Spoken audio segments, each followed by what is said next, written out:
C'est que pour que nos rêves s'accomplissent, qu'est-ce qu'il faut? Dieu veut que nous vivions de manière intentionnelle.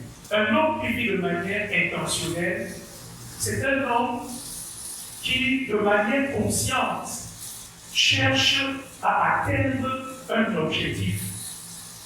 C'est un homme qui, de manière consciente, cherche à atteindre un but précis.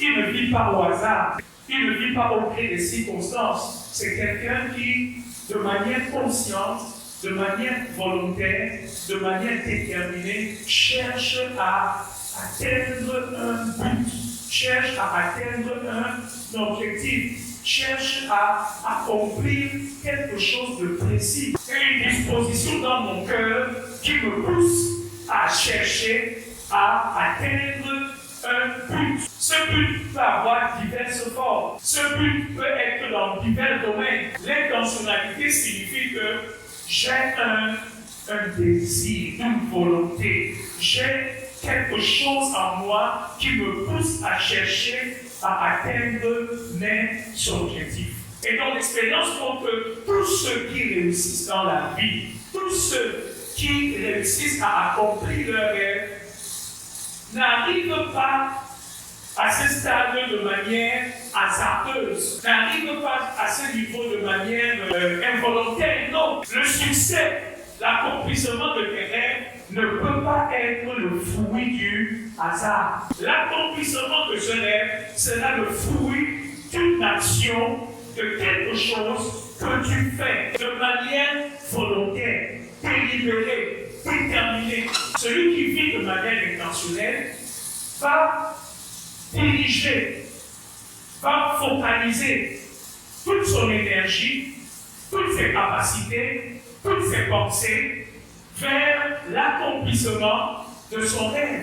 Et ça va amener un résultat dans sa vie. Celui qui vit de manière intentionnelle comprend qu'il est responsable de sa vie. Et c'est le sous-thème sur lequel je voudrais m'attarder un peu ce soir. Comprendre le principe de ta responsabilité personnelle. Celui qui vit de manière intentionnelle comprend qu'il est responsable. Si tu veux voir tes rêves s'accomplir, il faut que tu comprennes le principe de ta responsabilité personnelle. Être responsable, c'est reconnaître le rôle que tu joues dans ta propre vie, dans ta propre destinée. Pendant que Dieu, lui, il veut que tu prennes ta part de responsabilité. Dieu ne veut pas que tu laisses tout entre ses mains. Dieu veut que tu comprennes quel est ton rôle. Dieu veut que tu comprennes quelle est ta part. Dieu veut que tu comprennes quel est ton investissement, ta participation dans l'accomplissement de ton rêve et que tu joues ta partition. En tant qu'Église, nous avons un rôle à jouer. Tu n'es pas le spectateur de ta vie. Être responsable, c'est de comprendre que je suis l'acteur principal de ce film qui s'appelle ma destinée, c'est ma vie. Et donc, en tant qu'acteur principal, je comprends que j'ai un rôle. Et ce rôle est primordial, ce rôle est capital. Je ne peux pas tout laisser à Dieu, je ne peux pas tout laisser au diable, je ne peux pas tout laisser aux hommes. J'ai un rôle à jouer. Cette affaire, c'est mon affaire d'abord. Cette vie, c'est ma vie d'abord. Avant d'être une vie pour la gloire de Dieu, mais c'est d'abord ma vie. Être responsable, c'est de comprendre que tes actions ont un impact dans ta vie. Tes actions personnelles vont déterminer ton succès ou ton échec.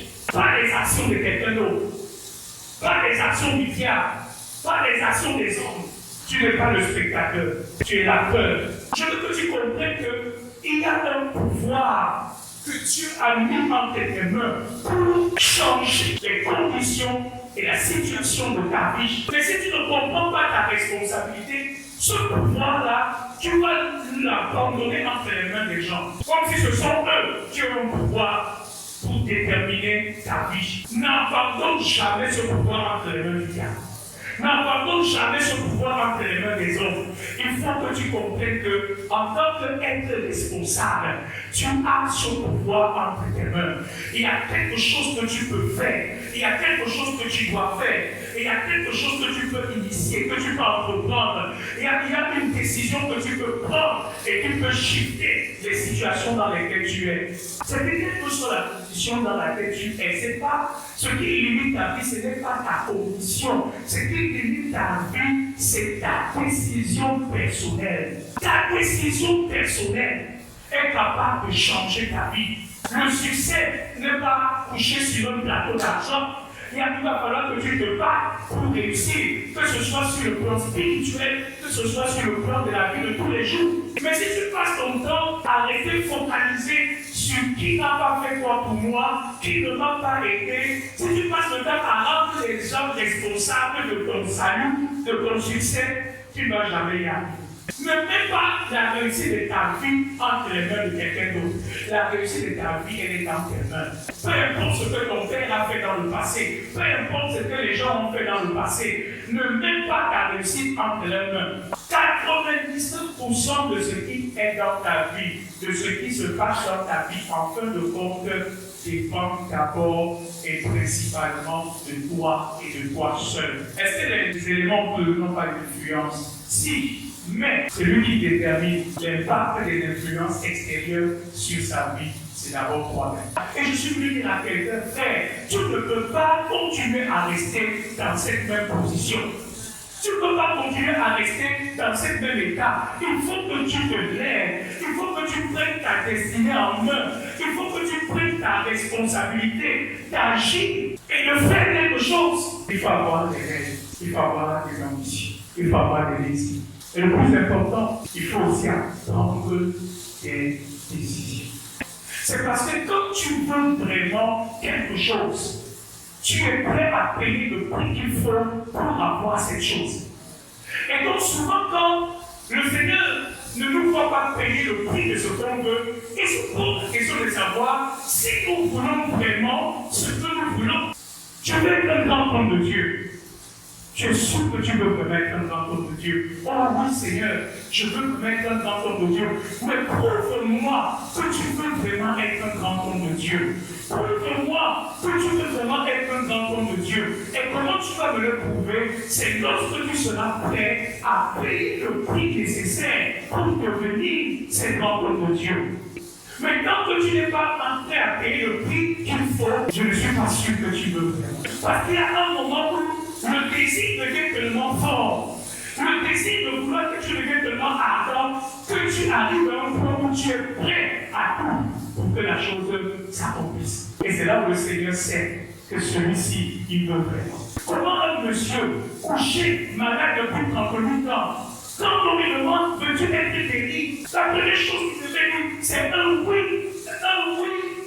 qui sort de ses entrailles. Mais Élisée dit, je veux la double portion de ton onction.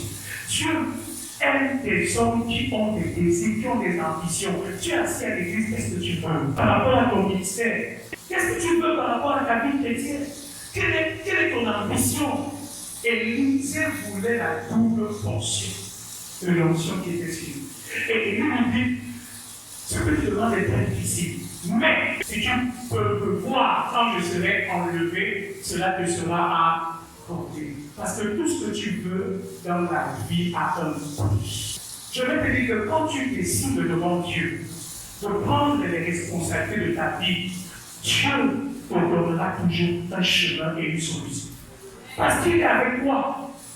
Aussi longtemps que tu passes le temps à te lamenter, à te plaindre, il y a des possibilités et des ressources que tu ne verras pas. Et quand je tiens devant Dieu, en disant à Dieu, peu importe ce que tu as fait, peu importe la situation économique, je sais qu'il y a un chemin, je sais que c'est possible avec toi, je suis prêt à me lever avec toi, je suis prêt à agir avec toi, Dieu te montrera un chemin.